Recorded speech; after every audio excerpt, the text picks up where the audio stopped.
Thank you so much, Speaker sir, for giving me this opportunity कि भारतीय संसद की 75 सालों की इस यात्रा पर तमाम सम्मान्य साथी अपने अपने अनुभव, अपनी अपनी यादें, अपनी अपनी उपलब्धियां, उसका जिक्र यहां पर कर रहे हैं।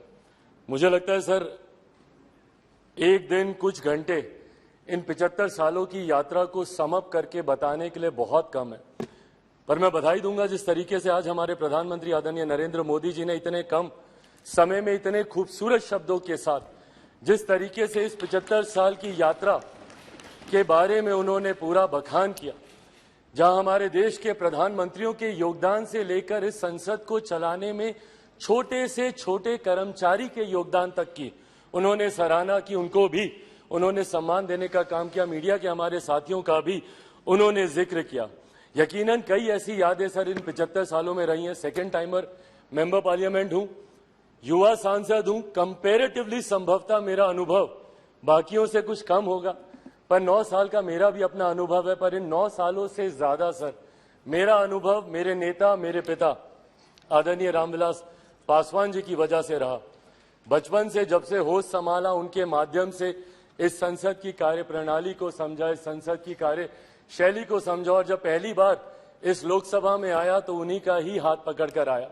आज जब हम लोग नई संसद में जा रहे हैं तो यकीनन कई ऐसी यादें कौंधती हैं और यकीनन एक भावुक क्षण है। महसूस होता है कि जिस जगह पर मुझे मेरे पिता लेकर आए थे, आज एक नई यात्रा की ओर हम लोग जा रहे हैं। पर प्रधानमंत्री जी ने भी उसको भी बहुत खूबसूरती से बताया कि ये हम जैसे जो आज की तारीख में इस लोकसभा में मौजूद है, संसद में मौजूद है, राज्यसभा के भी सदस्य, हम लोग ले ये गर्व का लम्हा है, जहां एक तरफ हम लोग इतिहास के भी हम लोग साक्षी रहे हैं, वहीं एक नई ऊर्जा के साथ भविष्य की भी ओर हम लोग जा रहे हैं। तो कड़ी बनने का सौभाग्य हम लोग को मिला इतिहास और भविष्य के बीच, जो यकीनन मौजूद यहाँ पे तमाम सांसदों के लिए एक गर्व की अनुभूति कराता है।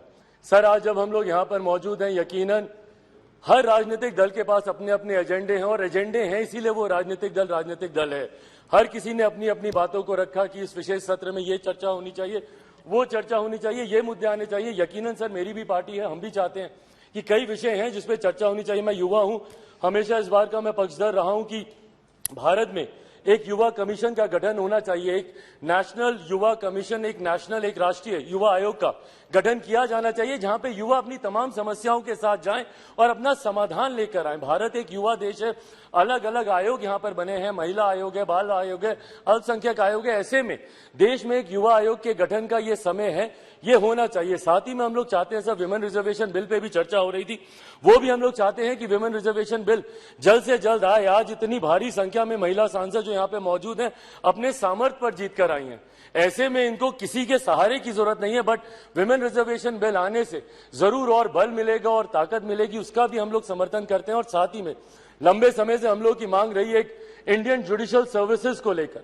हम लोग चाहते हैं कि एक जुडिशियल सर्विसेज का गठन हो, ताकि समाज के वंचित वर्ग से आने वाले लोग उस स्थान पर पहुंचे जहां से वो न्याय दिलाने की प्रक्रिया का वो हिस्सा बन सके, ताकि उनके साथ जो अभी तक भी रह रहकर भेदभाव या अन्याय होता है उसको दूर किया जा सके। पर इन तमाम विषयों को अलग अलग मंचों पे हम लोगों ने रखा है सर, ऑल पार्टी मीटिंग होती है वहां पर भी, पर हम लोग सिर्फ इन एंटीसिपेशन की क्या होगा, कहीं ना कहीं इस लम्हे की खूबसूरती को हम लोग खो रहे हैं। आज मैं बस यही आग्रह करूंगा कि कौन सा बिल आ रहा है, नहीं आ रहा है, पर ये जो विशेष सत्र बुलाया गया है, ये इतिहास और भविष्य को जोड़ने वाली कड़ी को लेकर बुलाया गया है। हम लोग का ध्यान यकीनन केंद्रित उस तरफ भी होना चाहिए, ताकि इस लम्हे की खूबसूरती को हम ना भूल जाए। पूरा देश नजर लगाए इस पर, देख रहा है कि कैसे हम लोग यहां से दूसरी नई संसद में हम लोग जा रहे हैं। देश ही नहीं, पूरी दुनिया देख रही है। और आज सर, जब डॉक्टर बाबा साहेब भीमराव अंबेडकर जी के बनाए हुए संविधान के आधार पर जिस तरीके से भारतीय संसद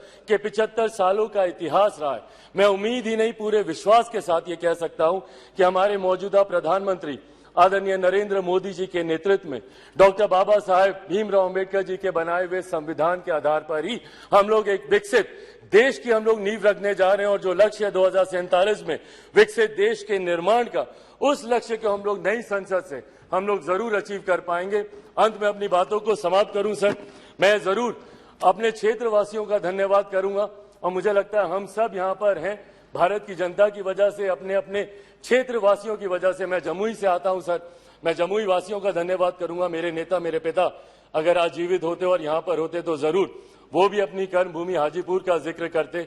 मैं पूरे अपने प्रदेश बिहार का और देशवासियों का धन्यवाद करूंगा जिन्होंने भारतीय संसद को इतना सशक्त, इतना मजबूत बनाया कि आज जब दुनिया भर के राष्ट्रीय अध्यक्ष आते हैं तो वो G20 जैसे इतने भव्य आयोजन को देखकर, जो हमारे प्रधानमंत्री जी के नेतृत्व में किया गया, उसको देखकर देश ही नहीं पूरी दुनिया बढ़ते विकसित भारत के बढ़ते कदमों की सराहना करती है।